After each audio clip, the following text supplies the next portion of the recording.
Hello বন্ধুরা, এই বিশেষ লাইফস্টাইলের তরফ থেকে আজকে একটি নতুন রেসিপি নিয়ে তোমাদের সামনে চলে আসলাম, চিচিঙ্গা বাটা। তো চলো দেখা যাক আমার ভিডিওটি।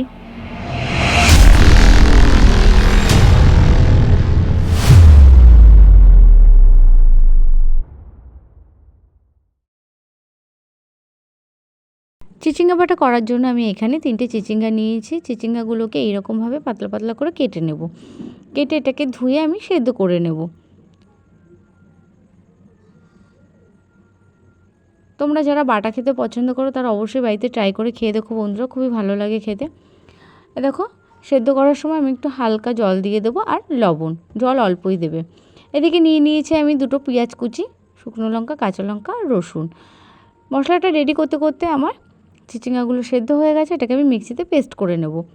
এদিকে আমি গ্যাসে কড়াই বসিয়ে দিয়েছি। কড়াইটা গরম হয়ে যাওয়ার পর এর মধ্যে আমি কাঁচা লঙ্কা, শুকনো লঙ্কা আর রসুনটাকে দিয়ে ভাজা করে নেব।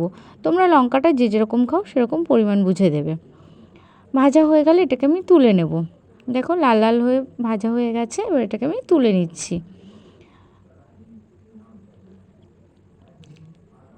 গরম গরম ভাতের সাথে খেতে খুবই ভালো লাগে বন্ধুরা। ওই কড়াইতেই আমি দিয়ে দেবো সর্ষের তেল। তেলটা গরম হয়ে যাওয়ার পরে আমি এর মধ্যে ফোড়নে দিয়ে দিয়েছি কালো জিরে। কালো জিরেটা ফুটে আসার পর এর মধ্যে আমি দিয়ে দেবো পেঁয়াজ কুচিগুলো, যে পেঁয়াজগুলো কেটে রেখেছিলাম।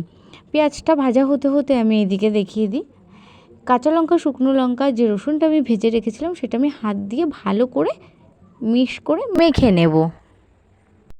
মাখা হয়ে গেলে এটাকে আমি পেঁয়াজ ভাজার সাথে অ্যাড করে দেব। ঠিক আছে, খুব সুন্দর করে একটু সময় নিয়ে মাখবে। দেখো, মাখা হয়ে গেছে, এবার আমি এই পেঁয়াজ ভাজার সাথে এটাকে অ্যাড করব। শুকনো লঙ্কা, কাঁচা লঙ্কা আর রসুনটা অ্যাড করার পরে এত সুন্দর ফ্লেভার বেরোয় বন্ধুরা, বলার মতো না। যাই হোক, এইরকমভাবে লাল লাল ভাজা হয়ে যাওয়ার পর এর মধ্যে আমি যে চিচিঙ্গাটা পেস্ট করে রেখেছিলাম সেটাকে আমি এর সাথে অ্যাড করে দেব। দিয়ে গ্যাসের আঁচটা লো ফ্লেমে করে এটাকে আমি নাড়াচাড়া করতে থাকবো।